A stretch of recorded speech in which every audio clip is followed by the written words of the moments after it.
Hi, back for another video.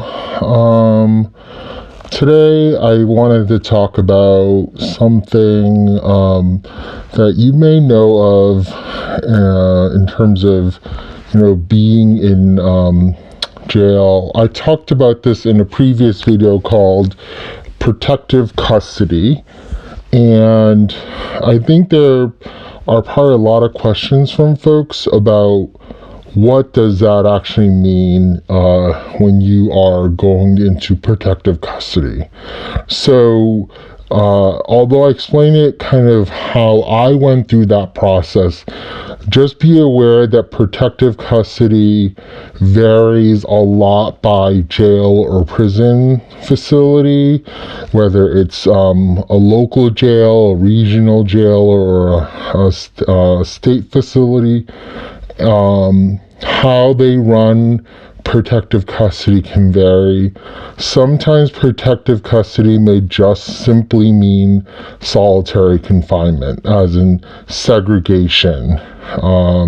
So you're in a specific SHU, segregated housing unit, and you may be by yourself, or you may have one other inmate with you.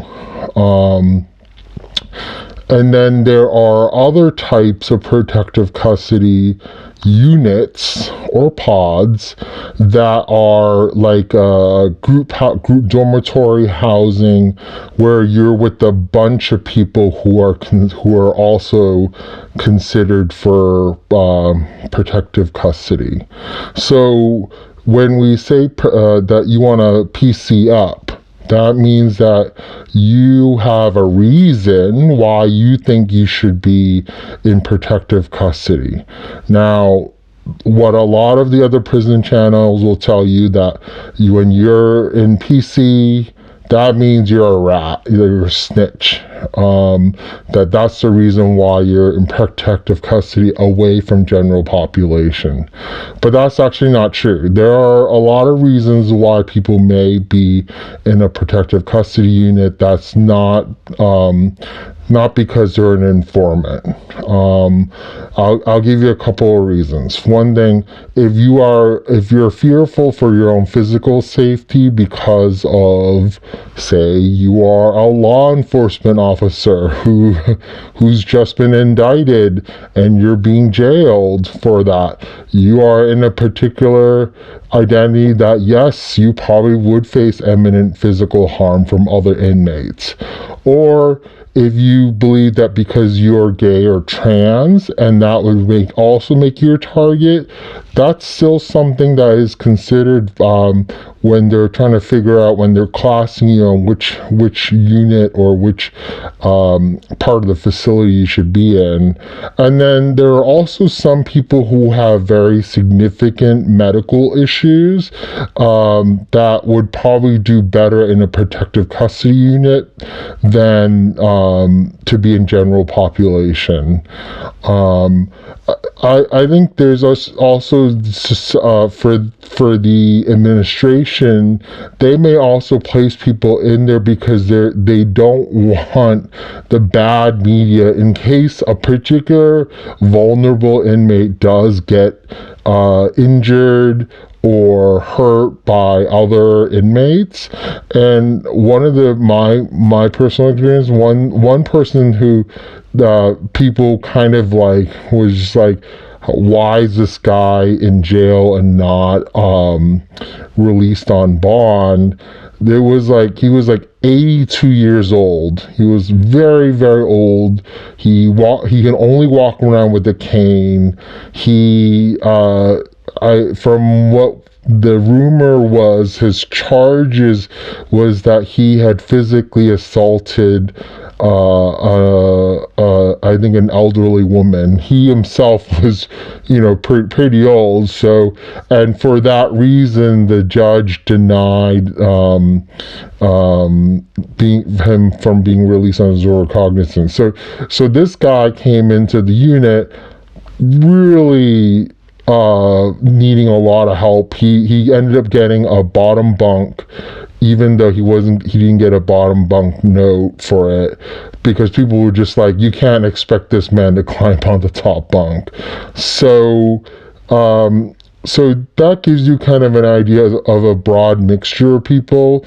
Now, how often are gay and transgender inmates in PC? I think it really will depend on kind of, where you live, which part of the country. Are there gay and transgender inmates in general population? Probably yes. Probably not, a little bit less so for transgender inmates, but for gay and bisexual men who don't have an issue with their sexual identity, as an issue for them with dealing with other inmates, they are probably in general population.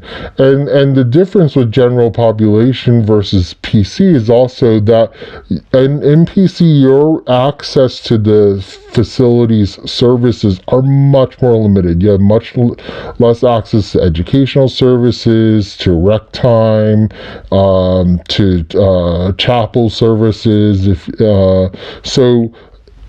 General population, they get a lot easier access to those things versus if you were in protective custody, you may not. So now a question that you may ask about why, within the group of people within protective custody, could you have people who are predators or who are people who could be just as dangerous as, say, people in general population? The general idea is no, you would not, because if you were to be violent towards others in that unit, you can be easily pulled out of that unit. And for one thing, if you were to injure somebody or harass somebody, you would be thrown into solitary for that as punishment. But then you may not come back to that unit if you broke any of the rules. And I have a very specific example of how this happened. When there was a transgender inmate that came in a couple of weeks after I was there, and then this other guy who everybody was kind of nervous about, he was like a redhead. He had these shifty eyes that people really got weirded out by. He always looked like he was, his brains all over the place, and so no one really knew what he was about. And then what happened was that they were the two newest inmates, and they got us sent down to medical to do the physicals and stuff like that. And apparently, like, something happened, which we later found out was that the guy, the redhead, had groped the transgender inmate in the elevator where there are surveillance cameras watching you, and groped her in the elevator, and then the redhead walked out thinking that nothing would happen. The transgender inmate reported it, and that actually is considered a PREA violation. If you remember in a previous video I talked about the Prison Rape Elimination Act, that is considered a violation of PREA, and that actually can get you into a lot more trouble, and you could potentially get more charges put on your record. So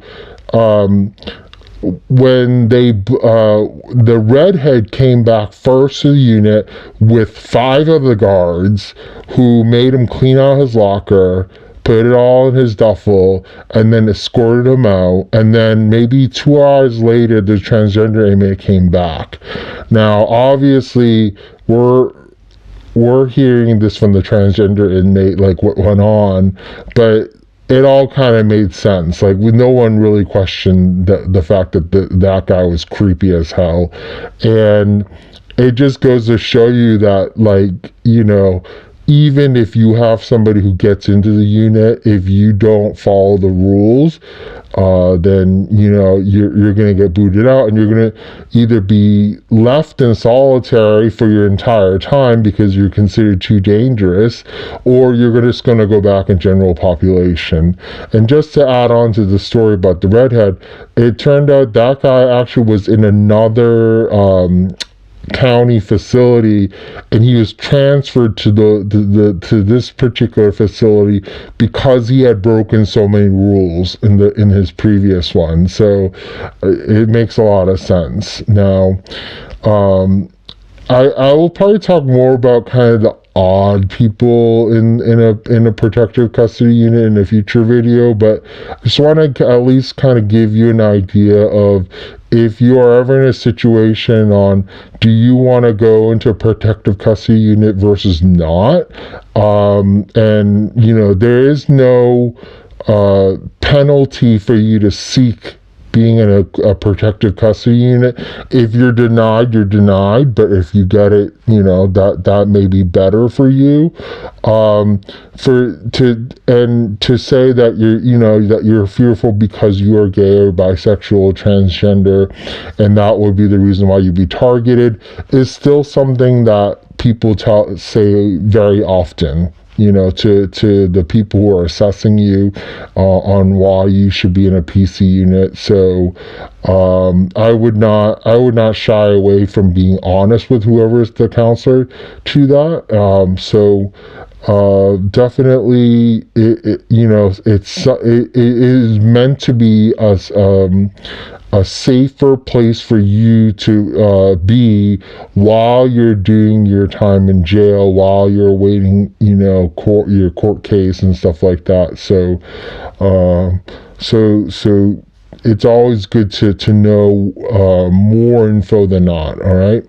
So if you have any more questions about what it means to be in protective custody or how those things work, I'll do my best to answer it. Like I told you, there are a lot of variation by where you are and stuff, but I know that's something that is always the first fear when people get into to being locked up, is whether or not they'll be safe. So I hope this at least helps you get some ideas on how to be safe when you first get to a facility. All right, so like, subscribe if you like what I'm doing. Leave any comments about what more stuff you want to hear about, and I will talk to you guys soon.